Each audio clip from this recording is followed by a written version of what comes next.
inshuti z'umusaraba twongeye kubasubiza mu izina rya Yesu Kristo umwami wacu. Aka ni kakanya keza duhura iminota mikeya tukaganira ku ijambo ry'Imana rihembura imitima, cyane ko turi kumwe n'umuryango w'ivugabutumwa rihembura imitima. Nanone tukaba turi kumwe na Pastor Wanigema Chantal, umuyobozi w'ivugabutumwa rihembura imitima Ayera Ministry. By'umwihariko rero muzi ko dukunda kugenda tugira abatumirwa baza tugafatanya by'uru rugendo badufasha kuri uyu murimo. By'umwihariko tukaba turi kumwe n'umushumba mukuru wa Foursquare ariwe Dr. Masengo Fidel, akaba ariwe mutumirwa wacu ugiye kutuganiriza ku ijambo ry'Imana.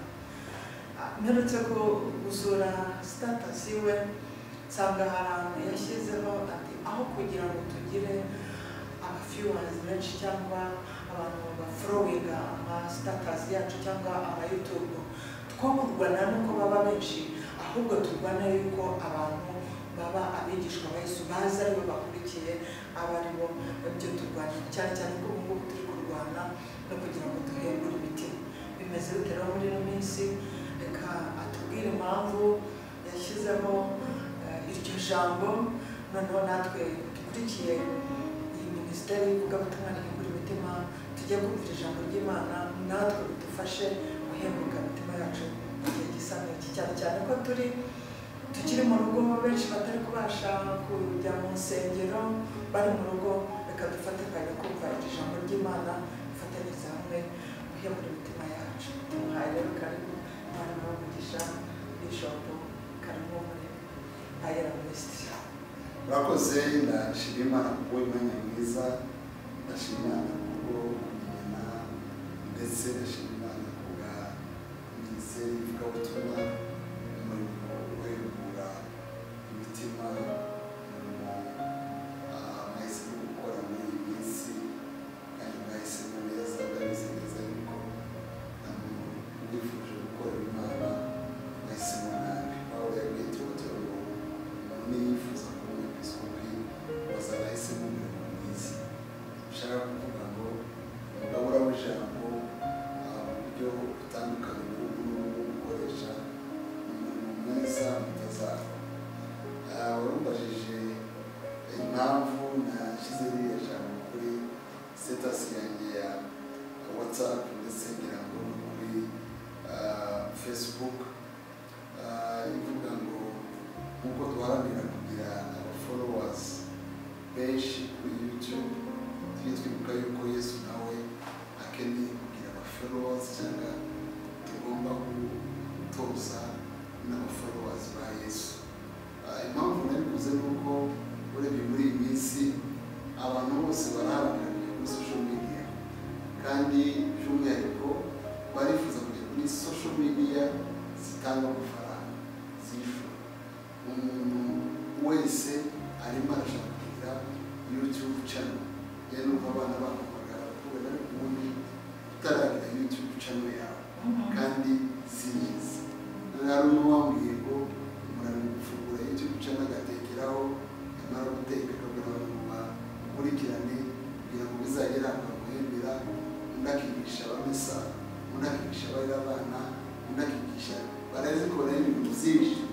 Akenshi nyine ikigamijwe no kugira ngo barebe yuko habaye igikorwa gituma abantu bazamura gukurikira, noneho bamaze gukurikira kugera ahantu bizakuviramo inyungu n'ubuzima.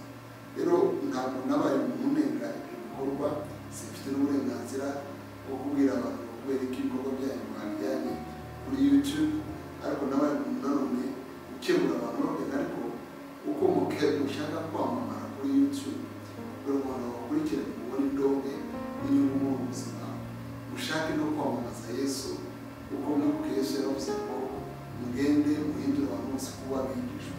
So dufite mission ikomeye yo guhindura abantu kuba abafollowers ba Yesu. Tugomba kubishyiramo imbaraga, nk'uko n'ubundi benshi muri abo bantu bareguze bafite gushishikara guhindura abantu kugira abafollowers babo kuri social media. So dukore ibyo ngibyo biduhesha inyungu mu buzima, ariko dukore n'ibitanga umusaruro mu bwami bw'Imana. Pawulo abwira Timoteyo aravuga ngo kwitoza muri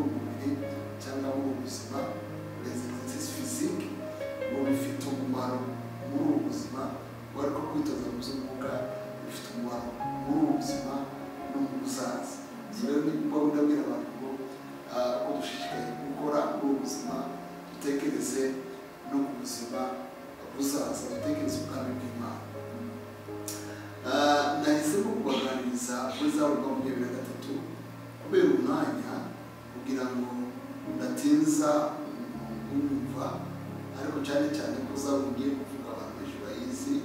Zaburi ivuga ngo Uwiteka ni umwungeri wanjye sinzake, andyamisha cyangwa ndagira mu cyanya cy'ubwatsi bubisi, n'amagambo menshi asubiza intege mu bugingo bwanjye. N'ayo magambo ushaka kuvugaho ni iyo Zaburi nashatse kubwira abantu, mvuga hejuru yo guhemburwa mu buryo bwose. Ndavuga guhemburwa mu buryo bw'ubuzima busanzwe, ariko ndanabwira abantu no guhemburwa mu mwuka, kuko iriya Zaburi hari uburyo ibivuga byombi. Buriya hari uburyo icyanditswe gihuza amateka n'umuntu ukakiyumvamo, bajye bakivuga ukumva n'icyaha. Sinzi impamvu mvuze, hari igihe umuntu ahuza amateka n'icyanditswe, bagihagurukana bakivuga babisoma ukumva bakuvugiye amakuru. Zaburi 23 ni icyanditswe na Habu. Nifuje yuko tuganira kuri Zaburi 23. Ntabwo nshaka kuyisoma, abantu benshi barayizi, ariko ndayibutsa amagambo make. Iravuga ngo Uwiteka ni umwungeri wanjye sinzakena, ngo anagira mu cyanya cy'ubwatsi bubisi, asubiza intege mu bugingo bwanjye. Ndashaka kuvuga kuri iyo Zaburi kuko mfitanye amateka nayo. Hari igihe bivuga abantu ntibabyumva, ariko reka bisobanure. Hari igihe umuntu agirana amateka n'icyanditswe, umuntu yakivuga ukumva kuvuga icyanditswe. Urambura Bibiliya wagisoma ugasanga ni wowe kibwira, wumva abantu barakibwirizaho ugashakamo kubabwira ngo igihe mwabwiraga kuko icyo cyanditswe hari ukuntu tukiziranyeho n'Imana. Iriya Zaburi ya 23 nanjye ngifite amateka. Nayihawe ndi mu rugendo njya muri Amerika. Hari igihe nagomba kugenda afite nk'iminsi 9 y'urugendo, ngomba kuba mu gace ka Oregon, ni imwe mu maleta ya Amerika y'uburengerazuba. Ngomba kumara iminsi 5, nkamara n'iminsi 2 mu kandi gace kitwa Maine k'iburasirazuba. Urumva Amerika ni igihugu kinini, nagomba kugenda urugendo rw'amasaha arenga 6 y'indege, ndetse hazamo isikari kugira ngo amasaha 9. Mva hano bitira aho ngaho Oregon, mu rusengero nagomba gukoramo umurimo w'Imana. Kuva ku wa mbere ntangira inyigisho kugera ku wa 5, zishoje ndimo nitegura gufata indege ngenda muri icyo gice kindi urugendo rw'amasaha hafi 9, kubera yuko hari aho nagomba kumara amasaha 2 ntegereje ku kibuga cy'indege. Noneho umupasiteri wari wanyakiriye arambwira ngo ni gute wahisemo kugenda gusa urugendo ukaruhuza n'ubwo muri Maine. Isa nkaho musobanurira mwene, rero tuza hano tudafite umwanya munini. Iyo rero abantu bamenye kuza, hari igihe baguhindi gahunda yiyongera uko wari wafashe. Arambwira ngo ufite urugendo rurerure, uranavunitse, umaze icyumweru cyose ukora hano, hanyuma wari ukiri mu masaha yo muri Afurika, wari utangiye kuba mu masaha yo muri Amerika, none ugiye kuva hano ugiye mu masaha ari muri East ya Amerika aratandukanye. Ufite n'urugendo ruzahita rugusubiza mu Rwanda. Mbese yasaga nkaho yumva ari inkete kubera izo ngendo zose n'umunaniro nari mfite. Hanyuma afata igitabo cyanditseho ngo Zaburi 23, arakimarangane. Aka gatabo sinjye wakanditse, ni umuntu wakampaye. Nugera mu ndege ugasome karagufasha. Amaze kukampa nkigera mu ndege ndasinzira, ariko nyuma y'umwanya mutoya kuko itari igiye kure, nagomba guhindura indege ngafata noneho injyana kure. Aho nageze ihagaze, mfashe ka gatabo bita nibuka ampaye aka gatabo gute Zaburi 23. Nibuka yuko Zaburi 23 nyizi, nibuka yuko nyizi nkiri mutoya kandi sinamagambo yayo.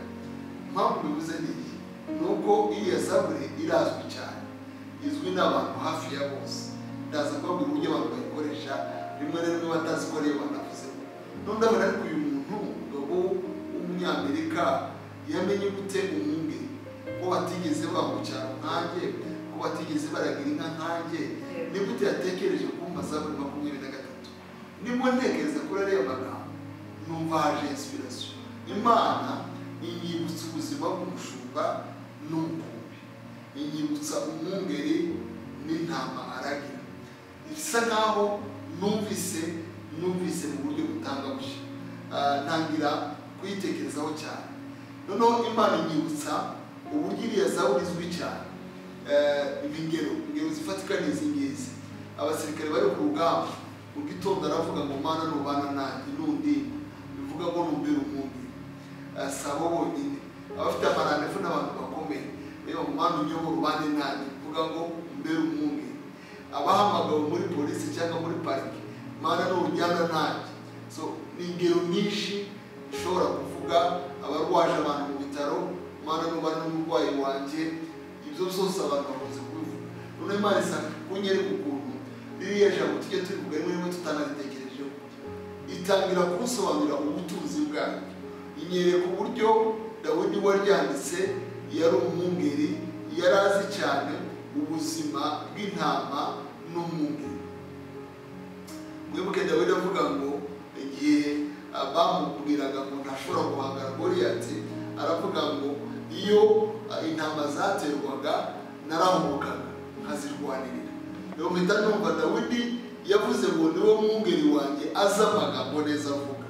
Ntibyamutunguye, si amagambo yakoresheje gusa, ni analoji y'ubuzima yabayemo n'ubuzima yaragiwemo yarizwemo n'Imana. Imana isobanura amagambo menshi, reka mvuge nk'ane cyangwa atanu. Ijambo rya mbere irambwira ngo umwungeri n'intama bagira n'isano rimeze gutya. Umwungeri niwe wita ku ntama, anyitaho. Isobanura y'amagambo avuga ngo andagira mu cyanya cy'ubwatsi bubisi. Bishaka kuvuga iki? Bishaka kuvuga ngo intama iyishakira ibiryo, iyishakira urwuri, ntimenye ikizayitunga.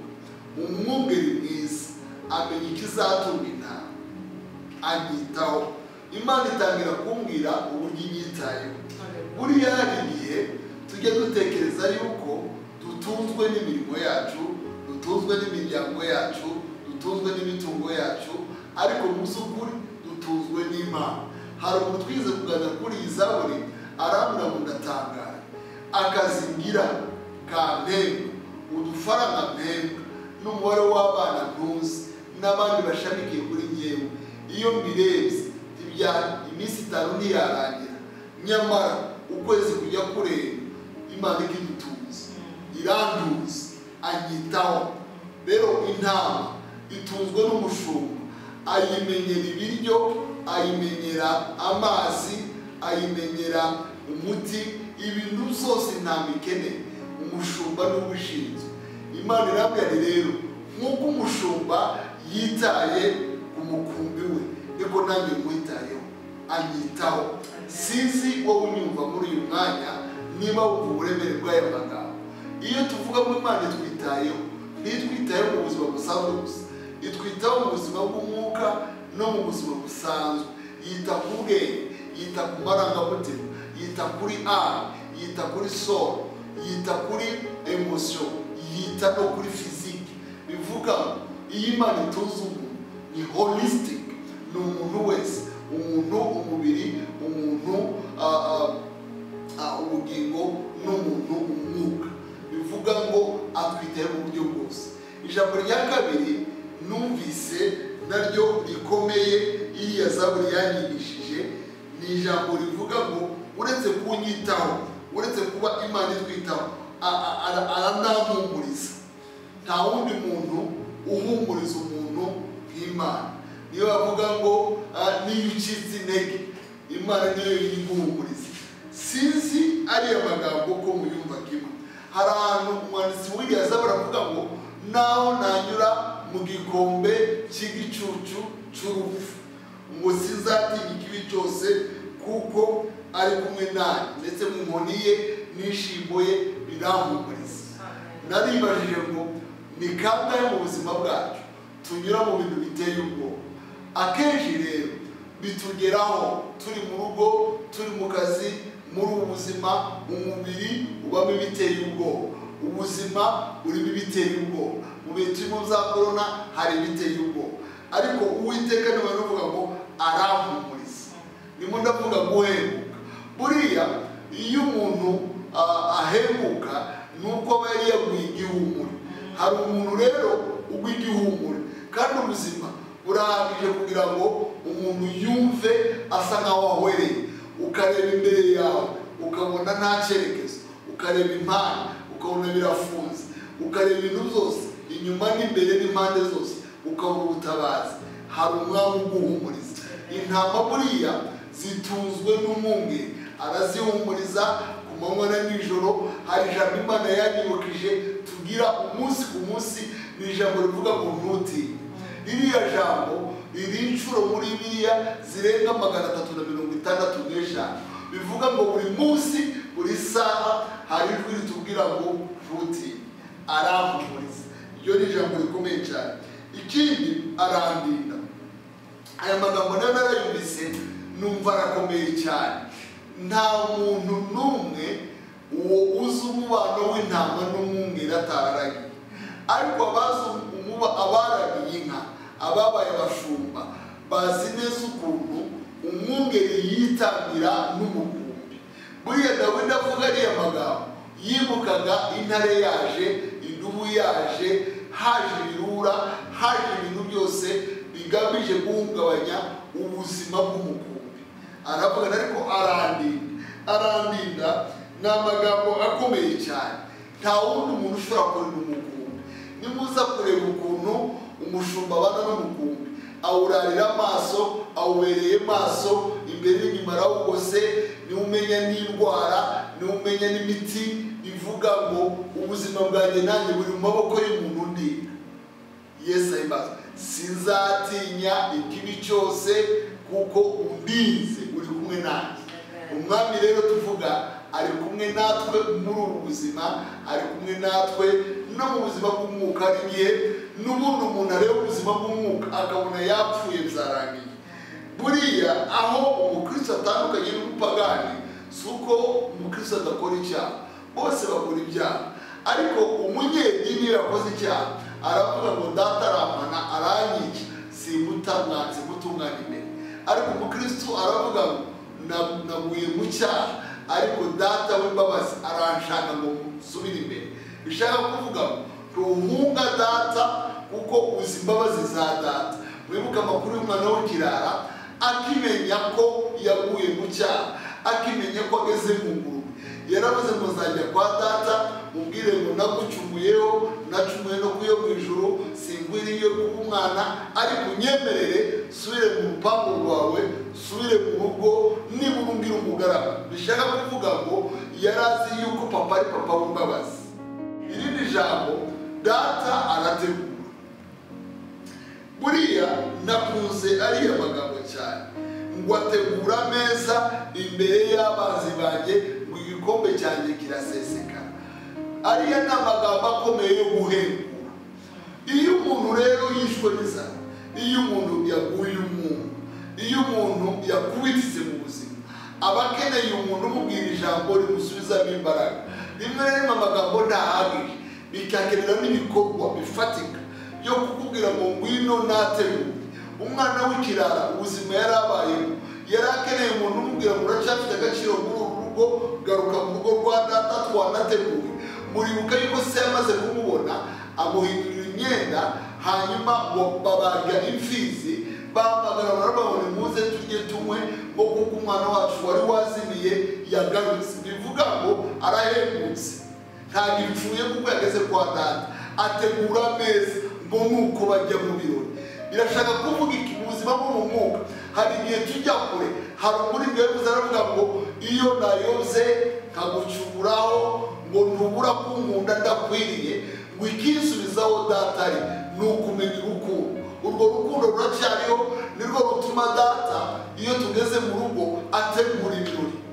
Wowe wumva uri kure, wowe wumvaga wararwaye, wowe wumvaga wararwarazwe, wowe wumvaga udafite ibyiringiro, ndakubwira inkuru nziza ihumuriza. Data aracyagukunda kandi ategura ameza imbere y'abanzi. Abahe bazi Satani n'abadayimoni, babandi bakubwira ngo wabivuyemo ntugisubiyeyo, babandi bakubwira ngo ubukristo bwarakunaniye hasigaye guhama, babandi bakubwira ngo ubundi urajya gusenga gute ko tukuzi udakomeye mu gakiza. Ndagira ngo mubwire ngo hari ijwi rihumuriza. Iyo ugeze imbere ya Data usubirana ibyiringiro. Iyo ugeze imbere ya Data ategura ameza imbere y'abanzi banjye. Ijambo rya nyuma nshaka kuvuga ni ijambo rivuga ngo kugirirwa neza n'imbabazi bizanyumaho. Niryo jambo risoza iriya Zaburi. Ndarakunda cyane ariya magambo. Buriya iyo Satani atubonye aratureka, kandi iyo atureze aratubwira ngo kabaye ni igihano murapfuye.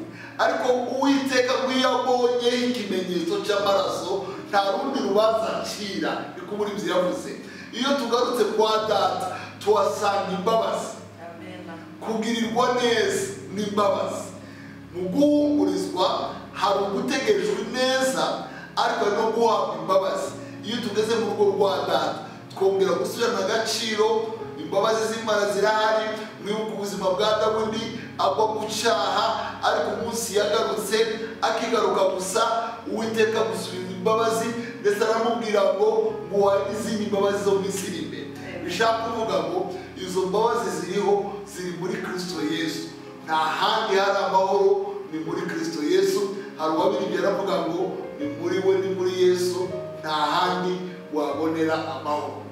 Ijwi rihumuriza rero ni ijwi ry'umukunzi. Iyo ducitse intege hari ijwi ry'umukunzi tubwira ngo ntutinye. Biravuga ngo nduwe nawe n'uwanjye, aranzi nanjye ndamuzi. Kubimenya nibyo bitanga ubugingo, kubimenya nibyo bisubiza intege. Ndashatse kukubwira ngo Imana iragukunda. Hari ijwi rihumuriza. Subira mu bihe by'urukundo rw'Imana. Imana igukoresha. Haleluya. Arakoze rero umukozi w'Imana. Iyi ni Zaburi nziza. Mu by'ukuri ndumva nawe umaze guhumurika. Asubiza intege mu bugingo bwanjye. Naho nanyura mu gikombe cy'igicucu cy'urupfu sinzatinya ikibi, kuko turi kumwe n'Uwiteka. Imana rero imuha umugisha. Nawe bakurikiye humurika, cyane cyane muri ibi bihe tubona yuko abantu benshi basa n'abahungabanye, ariko iri ryari ijwi rihumuriza. Iri ryari ijwi ry'Umwami wacu Yesu Kristo anyujije mu mukozi we, mu mugaragu we, agira ngo aguhumurize, ahumurize wowe nanjye twari dukurikiye iri jambo ry'Imana. Imana